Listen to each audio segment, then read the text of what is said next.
ক্লাসে তোমাদের স্বাগত জানাচ্ছি।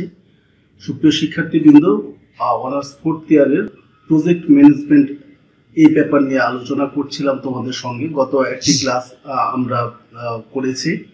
তো আজকে যে বিষয়টি নিয়ে আলোচনা করতে চাই সেটা হচ্ছে প্রজেক্ট অ্যাপ্রাইজাল। তো প্রজেক্ট অ্যাপ্রাইজাল করার আগে, বোঝার আগে আমাদের জানতে হবে যে অ্যাপ্রাইজাল বিষয়টা কি। অ্যাপ্রাইজাল হচ্ছে an act for assessing something, কোনো কিছুকে মূল্যায়ন করা। তো আমরা যখন কোনো কিছু মূল্যায়ন করব, কিছু নির্দিষ্ট কিছু বৈশিষ্ট্য, সুবিধা অসুবিধার আলোকে কোনো কিছুকে বিশ্লেষণ করে মূল্যায়ন করব, সেটাই হচ্ছে অ্যাপ্রাইজাল। সুপ্রিয় শিক্ষার্থীবৃন্দ, তো আমাদের যে প্রজেক্ট অ্যাপ্রাইজাল যখন করব, একটা প্রকল্প নির্ধারণ করার আগে বিভিন্ন দিক বিচার বিশ্লেষণ করে একটা প্রকল্পকে নির্ধারণ করা হয়। তো কি কি বিষয় আমরা অ্যাপ্রাইজাল করি? তো আমরা অ্যাপ্রাইজাল করি হচ্ছে একটা প্রকল্প নেওয়ার আগে, বিশেষত বিজনেসের ক্ষেত্রে সেটা করে থাকি আমরা, সেটা হচ্ছে মার্কেট অ্যাপ্রাইজাল, ফিনান্সিয়াল অ্যাপ্রাইজাল, আমরা করে থাকি socio economic appraisal, technical appraisal and ecological appraisal. তো আজকে আমরা যে বিষয়টা নিয়ে আলোচনা করব সেটা হচ্ছে মার্কেট অ্যাপ্রাইজাল।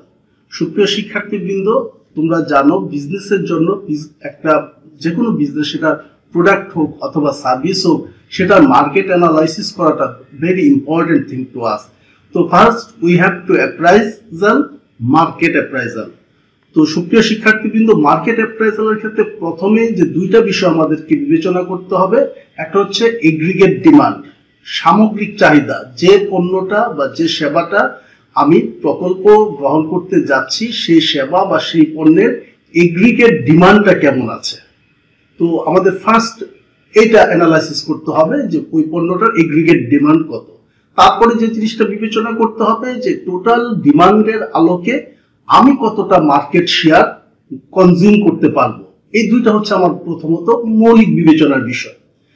এই দুইটা বিষয় বিবেচনার পরে আমাকে টোটাল মার্কেটের বিভিন্ন যে ইস্যুস গুলো আছে, সেই ইস্যুস গুলো নিয়ে আলোচনা করতে হবে। সেই ইস্যুস গুলোর মধ্যে কি কি ইস্যুস আছে, সেই ইস্যুস গুলো হচ্ছে, প্রথমে হচ্ছে ডিমান্ড অ্যানালাইসিস।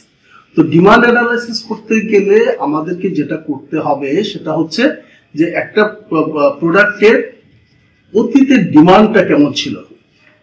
ফার্স্ট ডিমান্ড অ্যানালাইসিসটা আমাদের করতে হবে।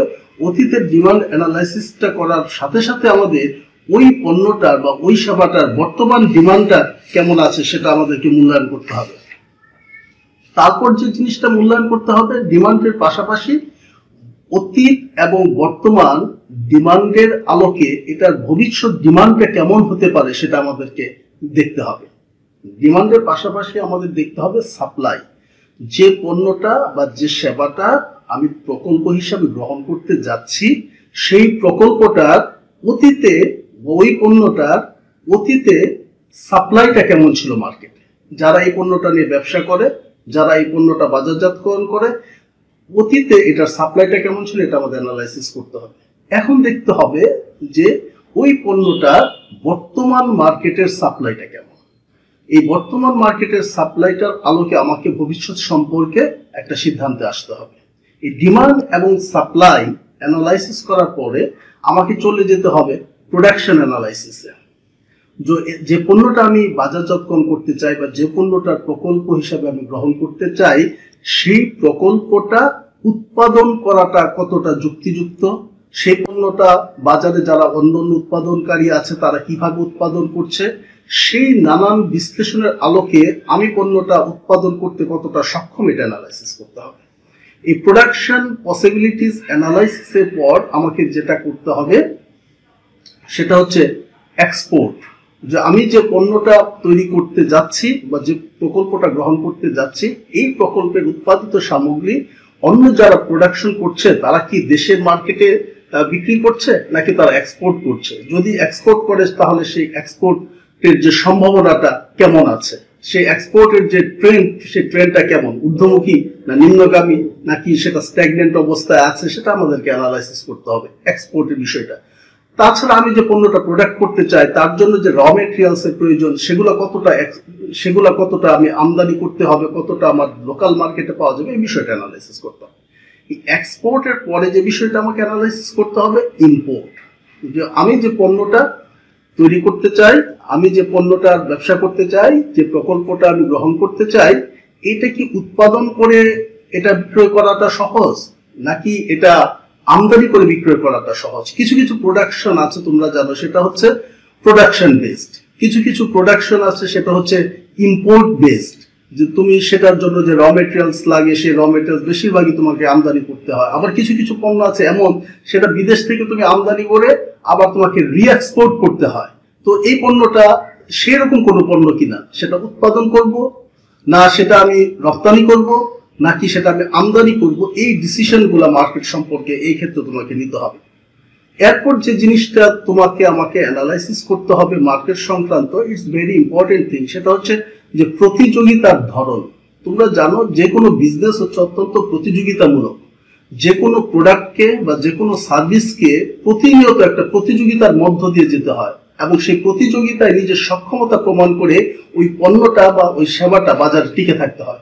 তো প্রতিযোগিতার বিভিন্ন ধরন আছে, যেমন ধরো যে পূর্ণ প্রতিযোগিতামূলক বাজার, অপূর্ণ প্রতিযোগিতামূলক বাজার। তোমরা জানো যে পূর্ণ প্রতিযোগিতামূলক বাজার হচ্ছে সেই বাজার যে বাজারে পর্যাপ্ত সংখ্যক বিক্রেতার উপস্থিতি থাকে, সেখানে ডিমান্ড এবং সাপ্লাইয়ের উপরে ভিত্তি করে পণ্যের মূল্য নির্ধারিত হয়। তো এটা হচ্ছে পূর্ণ প্রতিযোগিতামূলক বাজার, যেখানে প্রচুর সংখ্যক বিক্রেতা, প্রচুর সংখ্যক ক্রেতা রয়েছে। অন দ্য আদার হ্যান্ড অপূর্ণ প্রতিযোগিতামূলক বাজার, অপূর্ণ প্রতিযোগিতামূলক হচ্ছে এখানে যে ক্রেতার সংখ্যা অনেক থাকতে পারে কিন্তু বিক্রেতার সংখ্যা খুব বেশি থাকে না। সেই অপূর্ণ প্রতিযোগিতামূলক বাজারকে আবার বিভিন্ন ভাগে ভাগ করা যায়। যেমন একটা হচ্ছে তোমরা জানো যে এই শব্দটার সাথে আমরা অনেকে পরিচিত, মনোপলি বা একচেটিয়া বাজার। একচেটিয়া বাজারটা কি? একচেটিয়া বাজার হচ্ছে সেই বাজার যেখানে বিক্রেতা মাত্র একজন থাকে, অনেক ক্রেতা থাকে। তো যেহেতু বিক্রেতা একজন থাকে, তার ইচ্ছা মতো সে পণ্যের মূল্য নির্ধারণ করে, তার ইচ্ছা মতো সে বাজারে সাপ্লাই নিয়ে আসে। এটা হচ্ছে তোমার কি বলে মনোপলি বিজনেস বা একচেটিয়া বাজার। এখন আমার দেখতে হবে আমি যে বিজনেসটা করতে যাচ্ছি বা যে প্রোডাক্টটা বাজারে আনতে যাচ্ছি, সেটা যারা আছে এখন যারা বিজনেস করে তারা কি মনোপলি বিজনেস করছে, সেটা আমাকে দেখতে হবে। তারপরে আছে প্রতিযোগিতার ভিত্তিতে যদি বিশ্লেষণ করতে যাও, আছে ডুওপলি বাজার। ডুওপলি বাজার হচ্ছে সেখানে হচ্ছে বিক্রেতা হচ্ছে দুজন, ক্রেতা অনেক থাকতে পারে কিন্তু বিক্রেতা হচ্ছে দুজনের, এটা হচ্ছে ডুওপলি বাজার। এরপরে খুব ইম্পর্টেন্ট থিং বর্তমান বিশ্বে, সেটা হচ্ছে অলিগোপলি বাজার। অলিগোপলি বাজারে বিক্রেতার সংখ্যা অনেক থাকে, বিক্রেতার সংখ্যা একাধিক থাকে, তবে মুষ্টিমেয় কিছু। আমি যদি তোমাকে উদাহরণস্বরূপ বলতে চাই যে বাংলাদেশের যে মোবাইল অপারেটর কোম্পানিগুলো আছে, এই বাজারটা হচ্ছে অলিগোপলি বাজার।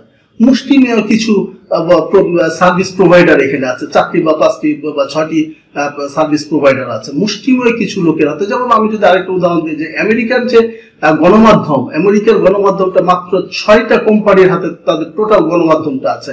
এটা হচ্ছে একটা অলিগোপলি বাজার। তো আমি যে প্রোডাক্টটা বাজারে নিয়ে আসতে চাচ্ছি, অথবা আমি যে প্রোডাক্টটা প্রকল্প হিসেবে গ্রহণ করতে না যাচ্ছি, অথবা যে সার্ভিসটা আমি প্রকল্প হিসেবে গ্রহণ করতে যাচ্ছি, আমাকে দেখতে হবে বিদ্যমান যারা আছে তারা কিভাবে, সেখানে কেমন কম্পিটিশন বিরাজ করছে, পূর্ণ প্রতিযোগিতামূলক না অপূর্ণ প্রতিযোগিতামূলক।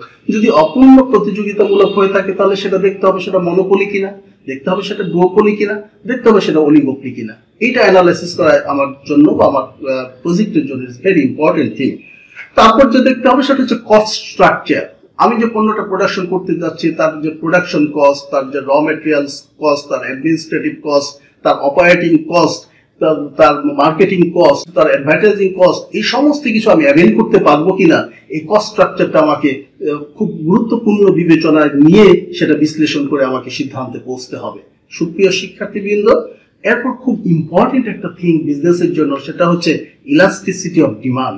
তোমরা জানো যে পণ্যের অথবা ভোক্তার আয়ের উপরে পণ্যের দামের পার্থক্য হয়। তো এখন একটা পণ্যের মূল্য বৃদ্ধির সাথে সাথে অথবা ভোক্তার আয়ের পরিবর্তনের সাথে, পণ্যের মূল্যের পরিবর্তনের সাথে এবং ভোক্তার আয়ের পরিবর্তনের সাথে একটা পণ্যের চাহিদার কতটা পরিবর্তন ঘটে, এই পরিবর্তনটা জাজ করে হচ্ছে ইলাস্টিসিটি অফ ডিমান্ড। যে একটা পণ্যের মূল্যের শতকরা পরিবর্তনকে চাহিদার শতকরা পরিবর্তন দ্বারা ভাগ করলে ইলাস্টিসিটি অফ ডিমান্ড পাওয়া যায়। আমি যদি সহজ কথায় বলি যে একটা পণ্যের মূল্য বেড়ে গেল, ওই মূল্য বেড়ে যাওয়ার কারণে বা মূল্য কমে যাওয়ার কারণে চাহিদার যতটুকু হ্রাস বৃদ্ধি ঘটে, এর অনুপাতটাই হচ্ছে ইলাস্টিসিটি অফ ডিমান্ড। তো বিজনেসে প্রতিনিয়ত বিভিন্ন পারিপার্শ্বিক অবস্থার কারণে পণ্যের মূল্যের পরিবর্তন ঘটে। তো তখন ডিমান্ডের নেচারটা কেমন হবে সেটা ইলাস্টিসিটি অফ ডিমান্ড অ্যানালাইসিস করে আমরা সেটা বের করতে পারি। সুতরাং এইটা একজন প্রকল্প যখন কেউ গ্রহণ করতে যাবে তখন এটা তাকে খুব গুরুত্বপূর্ণ বিবেচনায় নিয়ে এটাকে বিশ্লেষণ করে তার সিদ্ধান্ত উপনীত হতে হবে। সুপ্রিয় শিক্ষার্থীবৃন্দ, এরপরে যে বিষয়টা আমাদেরকে অ্যানালাইসিস করতে হবে এটা আমাদের জন্য খুব ইম্পর্টেন্ট, সেটা হচ্ছে কনজিউমার বিহেভিয়ার। তো আমরা জানি যে আমরা যারা প্রোডাকশন করি আমাদের বিজনেসের সমস্ত প্রোডাকশনটা হচ্ছে আসলে ভোক্তার জন্য। তো ভোক্তা বা যে পণ্যটা যারা সম্ভাব্য ভোক্তা বা সম্ভাব্য ক্রেতা তাদের আচরণটা কেমন এটা অ্যানালাইসিস করতে হবে।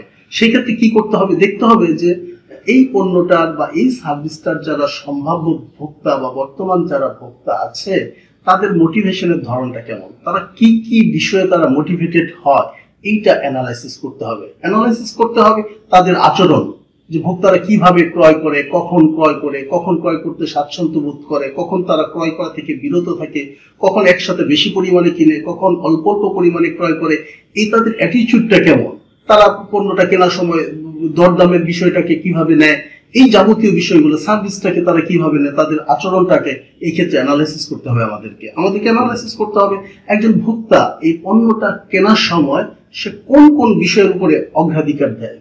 কেউ কেউ আছে মূল্যের উপরে বেশি অগ্রাধিকার দিয়ে থাকে, কেউ কেউ আছে গুণাগুণের উপরে অগ্রাধিকার দিয়ে থাকে, কেউ কেউ আছে মূলকীকরণের উপরে তোমার অগ্রাধিকার দিয়ে থাকে। তো আমি যে পণ্যটা বা যে সার্ভিসটা প্রোভাইড করতে যাচ্ছি সেই পণ্যটা বা সেই সার্ভিসটা যারা গ্রহণ করবে, যারা সম্ভাব্য ক্রেতা বা ভোক্তা, তারা কোন কোন বিষয়ের উপরে বেশি অগ্রাধিকার দেয় এটা আমাকে বিবেচনা করতে হবে। যে যারা ক্রেতা বা ভোক্তা আছে তাদের রিকোয়ারমেন্টসটা কি, তারা একটা পণ্য থেকে কি কি আশা করে, সেই বিষয়গুলো আমার ফুলফিল করার মতো ক্যাপাসিটি আমার আছে কিনা সেটা আমাকে অ্যানালাইসিস করতে হবে। সুপ্রিয় শিক্ষার্থীবৃন্দ, আমাদেরকে মার্কেট অ্যানালাইসিসের ক্ষেত্রে খুব গুরুত্বের সাথে বিশ্লেষণ করতে হবে চ্যানেল অফ ডিস্ট্রিবিউশন। আমি যে প্রোডাক্টটা উৎপাদন করছি এই প্রোডাক্টটা আমি যে ভোক্তার কাছে পৌঁছাবো, এই ভোক্তার কাছে পৌঁছানো পর্যন্ত আমাকে বিভিন্ন চ্যানেল, বিভিন্ন মিডিয়া আমাকে মেনটেন করতে হবে। যে কখনো আমার হোলসেলার, রিটেলার, এই যে হোলসেলার আছে, রিটেলার আছে, ডিস্ট্রিবিউটর আছে, এখন আমি যে প্রোডাক্টটা বিক্রি করতে যাচ্ছি বা যে পণ্যটা বাজারে আনতে যাচ্ছি সেটা চ্যানেল অফ ডিস্ট্রিবিউশনটা কেমন হবে, শর্ট হবে না লং হবে, সেটার জন্য কি ডিস্ট্রিবিউটর নিয়োগ করতে হবে কিনা, হোলসেলার লাগবে, রিটেলার লাগবে, এই সমস্ত কিছু আমি নাকি ডাইরেক্ট আমি আমার কনজিউমারের কাছে বিক্রি করবো। আজকাল অনেক কিছু পণ্য আছে, এমন কিছু পণ্য আছে যেটা অনলাইন ভিত্তিক ডাইরেক্ট কনজিউমারের কাছে বিক্রি করে। তো আবার কিছু কিছু পণ্য আছে ইচ্ছা করলে সেটা কনজিউমারের কাছে সরাসরি বিক্রি করা যাবে না, তোমাকে চ্যানেলে যেতে হবে, তোমাকে ডিস্ট্রিবিউটর নিয়োগ করতে হবে, তোমাকে ডিলার নিয়োগ করতে হবে, তোমাকে হোলসেলার নিয়োগ করতে হবে, দেন সেটা রিটেলারের কাছে যাবে, রিটেলার থেকে তারপরে সেটা কনজিউমারের কাছে যাবে। এখন কোন প্রক্রিয়াটা নির্ধারণ করবে এটা ডিমান্ড করে যে তোমার পণ্যটার প্রকৃতি কেমন, বা এই পণ্য বর্তমানে যারা মার্কেটিং করছে তারা কোন প্রক্রিয়া অনুসরণ করছে এটা তোমাকে কনসিডার করতে হবে। অবশ্যই তুমি বর্তমানে যে পদ্ধতি ব্যবহার করা হচ্ছে তার থেকে বেটার পদ্ধতি আমরা সবসময় অ্যাডপ্ট করার চেষ্টা করব। সুপ্রিয় শিক্ষার্থীবৃন্দ, এরপর আমাদের কিছু অ্যাডমিনিস্ট্রেটিভ কিছু বিষয় আছে, কিছু টেকনিক্যাল বিষয় আছে, কিছু লিগ্যাল কনস্ট্রেন্টস আছে, মানে কিছু সীমাবদ্ধতা আছে, যে লিগ্যাল কোনো সীমাবদ্ধতা আছে কিনা, আমি যে পণ্যটা প্রোডাক্ট করতে যাচ্ছি সেটার কোনো অ্যাডমিনিস্ট্রেটিভ কোনো কনস্ট্রেন্টস আছে কিনা, কোনো বাধা আছে কিনা, আমাদের সেটা টেকনিক্যাল কোনো কনস্ট্রেন্টস আছে কিনা, কোনো বাধা আছে কিনা, এগুলো আমাদেরকে অ্যানালাইসিস করতে হবে। সুপ্রিয় শিক্ষার্থীবৃন্দ, তো আমাদের প্রজেক্ট অ্যাপ্রাইজালের একটা ইম্পর্টেন্ট থিং ছিল মার্কেট অ্যানালাইসিস। তো আমরা দেখলাম যে মার্কেট অ্যানালাইসিসের ক্ষেত্রে প্রথম থেকে এগ্রিগেট ডিমান্ড, তারপরে আমার মার্কেট শেয়ার কি হবে, পণ্যটার বর্তমান এবং অতীতের ডিমান্ড, তার আলোকে ভবিষ্যতের ডিমান্ড কেমন হতে পারে, সাপ্লাই কেমন হতে হবে, প্রতিযোগিতার ধরনটা কেমন হবে, কনজিউমারের বিহেভিয়ার কেমন হবে, চ্যানেল অফ ডিস্ট্রিবিউশনটা কেমন হবে, এই সামগ্রিক বিষয়গুলো আমাদেরকে মার্কেট অ্যানালাইসিসের মধ্যে চিন্তা করতে হবে। এই সমস্ত কিছু চিন্তা করার পরে এই বিশ্লেষণের আলোকে একটা সিদ্ধান্তে বসতে হবে যে আমি যে প্রোডাক্টটা বাজারে নিয়ে আসতে চাচ্ছি মার্কেট অ্যানালাইসিসের ভিত্তিতে এই অ্যাপ্রাইজালটা ঠিক আছে কিনা সেটা আমাকে চূড়ান্ত সিদ্ধান্তে বসতে হবে। সুপ্রিয় শিক্ষার্থীবৃন্দ, নিশ্চয়ই আবার দেখা হবে ইনশাআল্লাহ। আমরা পরবর্তীতে এই মার্কেট অ্যানালাইসিসের পরে যে ইম্পর্টেন্ট থিং সেটা হচ্ছে ফিনান্সিয়াল অ্যাপ্রাইজাল, আগামী ক্লাসে ইনশাআল্লাহ ফিনান্সিয়াল অ্যাপ্রাইজাল নিয়ে তোমাদের সামনে হাজির হব। তোমরা ভালো থাকো, সুস্থ থাকো।